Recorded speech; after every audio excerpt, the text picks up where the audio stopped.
There are many, many different ways to look at the mind. We're going to look at it in a very unique way this evening, but very, very helpful. Your body eats. You eat, you feed your body. Every one of you know that depending on what you feed it, it affects how it feels. You feed it junk, it feels junky. You feed it the right amount and balance, it feels good. Your mind is the same. Your mind is a thing. You're to see it as a thing. I wish you could just put it out here like a machine, like a computer. If you feed your mind junk, it spits out junk. If you feed it healthy, positive things, nice things, it spits out nice things. It's just a thing. We're just too close to our minds, so we don't see it as a thing. We make a gross mistake. Somehow we see our minds as us. Your mind is not you. You are the one who has a mind. You are the one who can make the mind do what you want. Make it say hello, it'll say hello. Make it say goodbye, it'll say goodbye. The minute you tell it to, right or wrong. Make it say hello, hello, right now, over and over again inside. Saying it, isn't it? You can create thoughts. Your mind creates thoughts. That's what a mind is. We know what a body is. What is a mind? It is a thing in the universe that creates thoughts. It's a thought-creating machine. You need to understand this, just like you understand your body reasonably, how to feed it, what happens, and so on. You need to understand how you use your mind, just like how you use your body. But we're not taught this, and we don't deal with this. So your mind is an instrument, an appliance. I like it to be an appliance. My mind's an appliance, like a blender or something, except it's a thought-creating appliance. If I tell it to, if I use my will, I can make it do whatever I want. Period. I can make it visualize what I want. I can make it say what I want, at least for a moment. And so can you. Every single person, if I tell them, tell their mind to say hello inside, their mind is going to say hello. It may not last very long.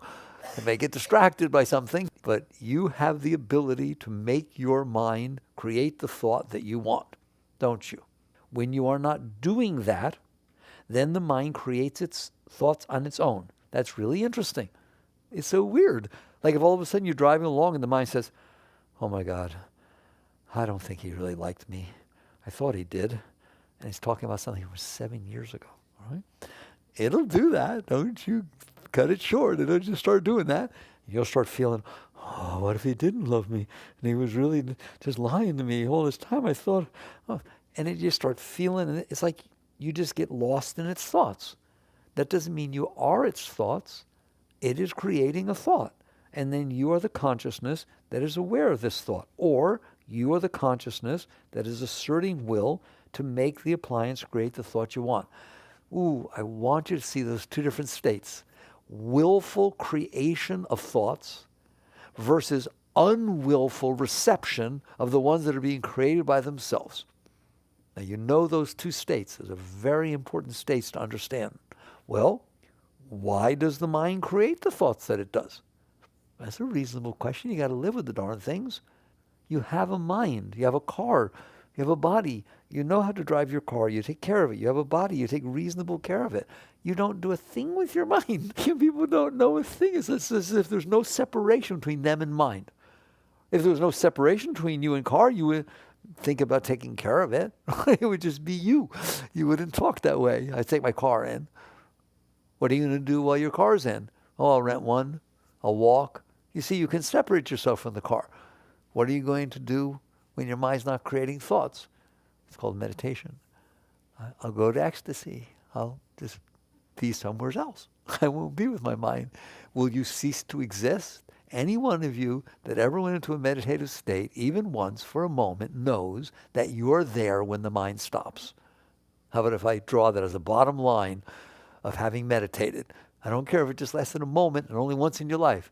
You knew that mind stopped. You're not in there saying, gee, I think my mind stopped. No, that's not your mind stopped. That's you thinking that your mind stopped. It just can stop, and then you're there. And there's this peace. That's why people like meditation. There's this deep sense of complete well-being. Why? Ready? Because your mind is not disturbing the peace. That's why there's peace.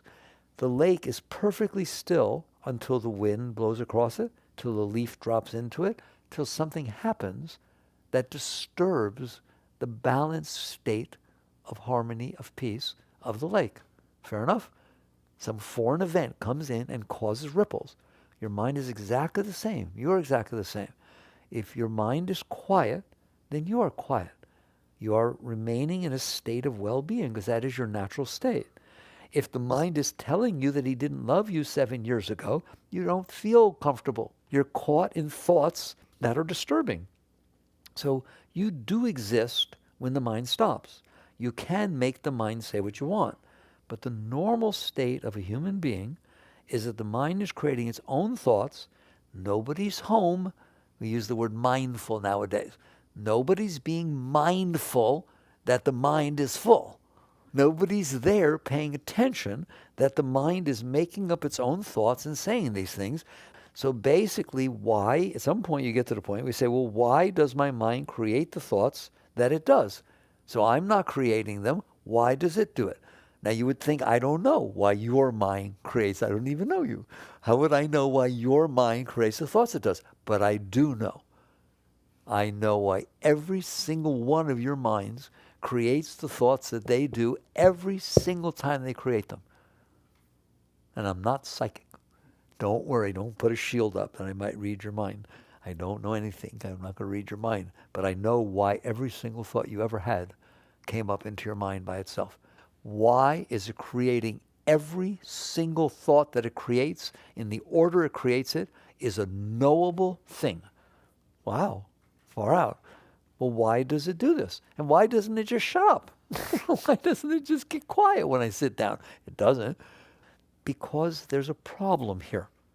Every single one of these thoughts that you are not, now if you use your mind to figure out 2 + 2, you use your mind to figure out directions to drive, this is you using your mind. We can talk about why you would use your mind a certain way. It's a different issue. But it's still you using your mind. I want to focus on the fact that you are letting your mind create its own thoughts with nobody home. And I'm telling you that's running your life. And I always stick the I in, it's ruining your life. Because it just creates these thoughts, and the next thing you know, you're lost in them, and you're feeling certain ways and saying certain things and thinking things, and if you're not careful, you're lost. You get lost. So now, first, why does it create the thoughts that it does? I watch this very carefully, so have many people, and you will see it the minute you watch it. It's called witness consciousness, objective observation. You decide, I'm going to watch what my mind does when I'm not home, except I'll be home, but I won't tell it. It's like having one of those cam cameras, those cam cameras, right? You can watch what's going on in there. Don't tell anybody, okay? So you go in there and you watch, and what you're going to see is as follows. I just talked to you 2 seconds ago, and I told you that shirt's a little bright. I don't think you should be wearing that in the temple, okay? And then you walk in and you sit down. I'll bet I know what your mind is saying. I'll bet it's saying something about your right to wear whatever shirt you want to wear. Or it's saying, oh my God, I wish I didn't put this shirt on. I don't care, but it's saying something about that shirt. And you're not making it say that. It's saying it by itself. Did I get it? What do you think? What's the probability? Pretty high, isn't it? Why is that? Why is that? I mean, it may seem perfectly natural to you. Why is that? Why is your mind creating those thoughts? Because it was not comfortable. Because you're disturbed by something. Your mind tries to release, tries to find a way to be more comfortable. And so by complaining about it, it's releasing energy. By figuring out, well, I can change the shirt later, it came up with a solution. It's doing something to try to get rid of the ripples of disturbance. Remember I said, if it was perfectly calm with nothing coming in, it'd be very still and beautiful. But if a rock drops in, or if a leaf drops in, or if a wind blows across, then these ripples happen. Those thoughts are the ripples. A rock dropped in. Who? Me. Me, I dropped in and said something. That dropped into the water of your mind, and now it's disturbed. It's not comfortable. So it tries to get comfortable. It's like homeostasis, where things try to balance themselves, tries to come back to an equilibrium. So the fact that it got disturbed, it tries to create thoughts. Please listen to me. No one will talk to you like this. It by itself, just like your body has an immune system. You don't have to make your white blood cells come out. You don't have to make all these different things happen, the antibodies and everything, do you? But they do happen, don't they? Your mind is way more brilliant than your body.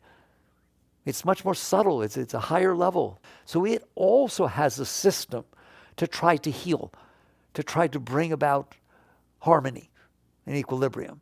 That system is its ability to create thoughts that negate the problem. So if it sits there and says all by itself, I can wear whatever shirt I want, that's ridiculous. Who does he think he is? Why is it saying that? Because it's not comfortable with the ripples that are created inside the mind. Fair enough? And so it is by itself using this natural mechanism of trying to bring about balance by rationalizing, by putting one thought on top of another to try to neutralize. If you don't ever learn anything from me, will you learn that?